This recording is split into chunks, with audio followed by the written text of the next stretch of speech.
چہرے پر سخت سنجیدگی سجائے جہانگیر بخت اپنی سیکیورٹی گارڈ کی جھرمٹ میں شان بے نیازی سے چلتا گاڑی میں جا بیٹھا۔ سر، یہاں سے رستم صاحب کی طرف جانا ہے جن سے پارٹی کے سلسلے میں میٹنگ ہے، پھر شام میں DIG صاحب کے ساتھ آپ کی میٹنگ ہے۔ جہانگیر بخت کے بیٹھتے ہی رمیز نے اسے گاڑی کا آگے کا شیڈول بتایا تھا۔ آنکھوں پر سیاہ چشمہ لگاتے جہانگیر نے سر ہلایا۔ گاڑی پھر سے ایک سفر پر روانہ ہوئی۔ پیچھے رہ جانے والے لوگ تو دیر تک اپنے وزیر اعلیٰ کے سحر میں ڈوبے اس کے گن گاتے رہے، تو دوسری طرف ہر نیوز چینل کی زینت بھی وزیر اعلیٰ جہانگیر بخت ہی بنا بیٹھا تھا۔ کون ہو تم اور مائر بی کے پاس کیا کر رہی ہو؟ آنے والے نے اس لڑکی کو بازو سے پکڑتے پیچھے کھینچا۔ اوہ ہیلو مسٹر، یہ کیا بدتمیزی ہے؟ تمیز نہیں ہے کسی لڑکی سے بات کرنے کی؟ مسکراتے چہرے پر غصہ لیے اس نے مقابل کو گھورا تھا۔ جو بھی میرے مائر بی کو نقصان پہنچانے کی کوشش کرے گا، اس سے بات کرتے میں کسی تمیز کا خیال نہیں رکھتا۔ بدگمانی عروج پر تھی۔ اوہ ہیلو، تم نے مجھے سمجھ کیا رکھا ہے؟ کیا میں کوئی ایسی ویسی لڑکی ہوں جو منہ اٹھا کر تمہارے گھر چلی آئی ہوں؟ ہاں، دھیان سے دیکھو میرے کارڈ کو اور یہ وائٹ کوٹ کو، اور یہ پتہ تو ہوگا ہی کہ کون لوگ پہنتے ہیں۔ میں ڈاکٹر در شہوار خان آفریدی ہوں۔ مجھے ہاسپٹل والوں نے مس ماریا کی جگہ چند دن کی ریپلیسمنٹ پر بھیجا ہے، جو اپنی شادی کی وجہ سے 15 دن کی لیو پر ہیں۔ در شہوار کا چہرہ توہین سے سرخ ہو چکا تھا۔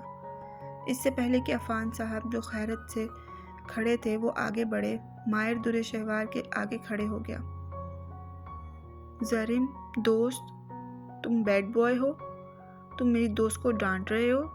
وہ بہت اچھی ہے، پلیز اسے مت ڈانٹو۔ زریم جو در شہوار کے تعارف پر پرسکون ہوا تھا، وہ مائر کے پہلی بار کسی کے لیے سٹینڈ لینے پر چونکا۔ اوکے مائر بھی، جیسا آپ کہیں۔ زریم نے بمشکل مسکراتے سر ہلایا۔ نہیں، ایسے نہیں، پہلے میری دوست سے سوری کرو۔ مائر کی بات پر جہاں زریم کا منہ کھلا تھا، وہیں در شہوار کے چہرے پر ایک دفعہ پھر بڑی سی مسکراہٹ آئی۔ میں زریم ملک اب اس نک چڑی سے معافی مانگوں؟ نہیں، کبھی نہیں۔ ویسے کتنی چالاک ہے یہ لڑکی، آتے ہی میرے لالا کو اپنی سائڈ پر کر لیا، جو پہلے صرف مجھ سے اٹیچ تھے۔ کیسے 2 لمحوں میں اس کی چکنی چپڑی باتوں میں آ گئے۔ یا اللہ، کہیں یہ ڈائن وائن تو نہیں؟ دل ہی دل میں بڑبڑاتے در شہوار کو تیکھی نظروں سے دیکھتے زریم نے سوچا۔ عفان صاحب جو پیچھے کھڑے تھے، ان کے چہرے پر دبی دبی مسکراہٹ تھی، جبکہ وہ نرس تو آج اس گھر میں ہونے والے واقعات پر ہکا بکا تھی۔ I'm sorry، مائر کی خاطر زریم نے معافی مانگی تھی۔ اٹس اوکے، جو ایک شان بے نیازی سے قبول کی گئی۔ دوست، تم ناراض تو نہیں ہو؟ مائر کی آنکھوں میں انجانے میں ڈر کی جھلک در آئی۔ نہیں بھائی، میں اپنے دوست سے کیوں ناراض ہونے لگی؟ چلو چھوڑو، یہاں آؤ، ہم ڈھیر ساری باتیں کرتے ہیں۔ ویسے تم مجھے درے، رخے یا جو دل چاہے وہ بلاؤ، یہ دوست مجھے اچھا نہیں لگا۔ مائر کے بازو کو پکڑتے اسے بیڈ پہ بٹھاتے در شہوار نے نرس کو کھانا لانے کا اشارہ کیا۔ عفان صاحب بھی ماحول سیٹ ہوتے دیکھ کر باہر کی جانب بڑھ گئے، جبکہ زریم کی نظر مائر کے بازو پر موجود در شہوار کے ہاتھ پر تھی۔ مس در شہوار، شاید آپ نے مائر بی کی ہسٹری فائل نہیں پڑھی، ورنہ جان جاتی کہ وہ کسی کا لمس برداشت نہیں کرتے۔ اگر کوئی انہیں بغیر گلوز کے چھوئے تو ان کی طبیعت خراب ہو جاتی ہے۔ زریم کی بات پر در شہوار کو اپنی لاپرواہی کا احساس ہوا، جو وہ جانے کتنی دفعہ کر چکی تھی۔ I'm sorry، اس نے تیزی سے معافی مانگتے مائر کی جانب دیکھا، جو خلاف توقع پرسکون سا ان دونوں کو ناسمجھی سے دیکھ رہا تھا۔ مائر بھی، آپ ٹھیک ہیں؟ زریم نے حیرت سے مائر کے ہاتھ پر اپنا ہاتھ رکھا۔ نہیں، دور رہو، مجھ سے دور رہو۔ مائر کے چہرے کا رنگ سفید ہو گیا، جبکہ آنکھیں پھر سے ڈر کا گہرا سمندر بنی رہی۔ اس کی سانسیں اکھڑنے لگی۔ ریلیکس مائر، یہاں کوئی نہیں ہے۔ پھر سے مائر کی بازو کو ہلکے سے تھپتھپاتے بولی۔ اس احساس سے وہ پھر سے نارمل ہوا۔ مسٹر زریم، ہو سکتا ہے کہ مائر صاحب بہتری کی طرف آ رہے ہیں، اس لیے چند لوگوں سے وہ گھلنا ملنا اسٹارٹ کر چکے ہیں۔ اس میں اتنا سوچنے کی بات نہیں ہے۔ ڈاکٹر در شہوار کی بات پر زریم نے سر ہلایا، مگر جانے کیوں وہ پرسکون نہیں تھا۔ کیونکہ ایسا پہلی بار ہوا تھا کہ اس کا بھائی کسی کے لمس پر اتنا مطمئن تھا۔ بابا جان، قہوہ۔ بڑی بیگم نے قہوے کا کپ ادا جان کے سامنے کیا، جو چہرے پر نرم تاثرات لیے اپنی سامنے کھیلتی آئرہ اور آئمہ کو محبت سے دیکھ رہے تھے۔ بڑی بہو، تم جانتی ہو نا کہ چند دن بعد اندام اور اس کی بیٹی شادی پر آ رہے ہیں۔ ادا جان کی مخاطب گلبانو بیگم تھی۔ اپنے بڑے بیٹے کے لیے ان کے لہجے میں ناپسندیدگی کا عنصر واضح تھا۔ جی بابا جان۔ گلبانو بیگم کا لہجہ خلاف معمول پست تھا۔ تو پھر تم یہ بھی جانتی ہوگی کہ اندام اور اس کی بیٹی کو اتنے سالوں بعد بلانے کا مقصد پچھلے چند دنوں سے ہونے والے لوگوں کی چیمگوئیاں بند کرنا ہے۔ ہمارا خاندان برسوں سے کلام پر اپنا اقتدار قائم کیے ہوئے ہیں۔ ایک عرصے سے ہم نے یہاں کامیابی سے سیاست کی ہے، لیکن پچھلے کچھ عرصے سے مخالفین نے یہاں کے لوگوں کو یہ کہہ کر ہمارے خلاف کرنا شروع کر دیا ہے کہ جو شخص اپنے گھر کو نہیں سنبھال سکتا وہ اس علاقے کو کیا سنبھالے گا۔ جمہور کی کرسی ہمیں خطرے میں نظر آ رہی ہے، اس لیے اپنا اعتماد لوگوں میں بحال کرنے کے لیے ہم نے بمشکل سالوں بعد اپنے اس نافرمان بیٹے کی شکل دیکھنے پر خود کو آمادہ کیا ہے۔ ادا جان کا لہجہ چہرے کی نسبت تلخ تھا۔ وہ بولتے بولتے رک گئے۔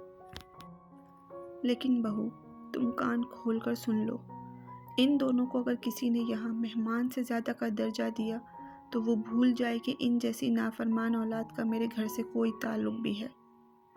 ان کے لہجے میں چھپی دھمکی پر سنجیدہ چہرہ لیے کھڑی گلبانو بیگم کے دل میں تکلیف سی ہوئی، پر انہوں نے اظہار نہیں کیا۔ گلبانو بہو، امید ہے تم ہماری بات کی لاج رکھو گی۔ ہم ڈیرے پر جا رہے ہیں۔ ادا جان بڑی بہو کے سر پہ ہاتھ رکھتے ہوئے بولے۔ ادا جان جا چکے تھے جبکہ گلبانو بیگم بے دردی سے اپنی آنکھ سے نکلنے والے اس واحد آنسو کو صاف کرتے برتن سمیٹنے لگی۔ وہ مضبوط عورت اپنی کمزوری کسی پر ظاہر نہیں ہونے دیا کرتی تھی، لیکن ایسی کون سی غلطی ان کے شوہر نے کی تھی کہ نرم دل ادا جان نے بھی ان سے قطع تعلق کر لیا تھا۔ رخسانہ بائی ایک مشہور رقاصہ ہے جو آج کل ایک کوٹھے کو چلا رہی ہے۔ رخسانہ بائی کا شمار ان بدترین عورتوں میں ہوتا ہے جو حالت کی چکی میں پسی غریب لڑکیوں کو یا پھر بیوقوف لڑکیوں کو محبت کے جال میں پھنسا کر اپنے کوٹھے پر لاتی اور ان سے بدن فروشی کے کام زبردستی یا پھر پیسہ دے کر رضامندی سے کرواتی تھی۔ یہی نہیں، وہ پھر ان کاموں کی بلو فلم بنا کر باہر ممالک میں بیچ کر کروڑوں وصول کرتی تھی، کیونکہ یہ ڈان کی ٹیم کا ایک مضبوط حصہ ہے۔ پاکستانی پولیس اس پر ہاتھ ڈالنے سے ڈرتی ہے کیونکہ وہ ایسی ناگن ہے جس کی پہنچ ملک کے بڑے بڑے سیاستدانوں تک ہے، اور ان سیاستدانوں کے خفیہ راز اس کے پاس چھپے ہیں۔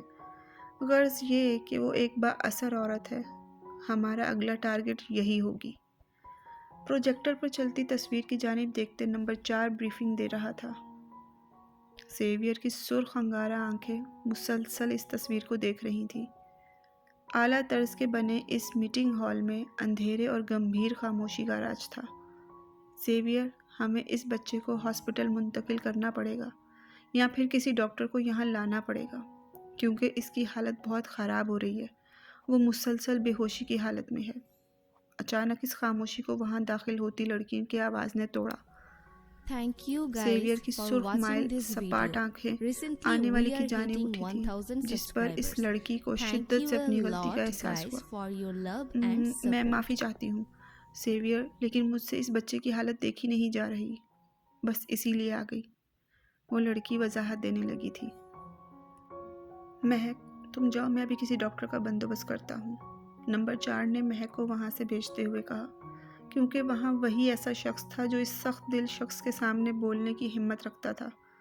نمبر 4 کی بات پر مہک تیزی سے سر ہلاتے ہوئے کمرے سے نکلی۔ آگے کا پلان بعد میں ڈسکس ہوگا۔ نمبر 4 نے باقی سب کو بھی وہاں سے بھیجا اور خود سیویئر کے پاس آیا۔ روز بروز تمہاری جرت میرے سامنے کچھ زیادہ ہی بڑھتی جا رہی ہے۔ نمبر 4 کی گردن کو اپنے پنجے میں کستے ہوئے سیویئر غرایا۔ ہاں، کیونکہ تم باقی سب کی طرح میرے باس نہیں بلکہ میرا۔ نمبر 4 گردن میں اٹھتی تکلیف کو نظر انداز کرتے لاپرواہی سے بولتے بولتے رکا۔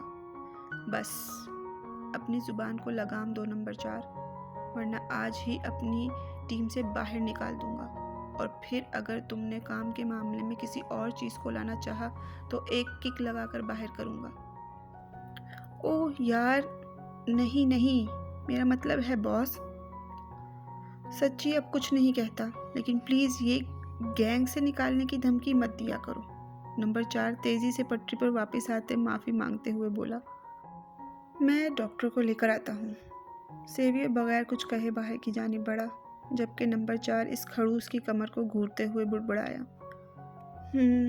پورا پتھر دل شخص ہے، اللہ کرے ایسی لڑکی ملے اسے کہ اس کی ناک میں دم کر دے۔ نمبر 4 اپنے گلے کو سہلاتا ہوا باہر کی جانب بڑھا۔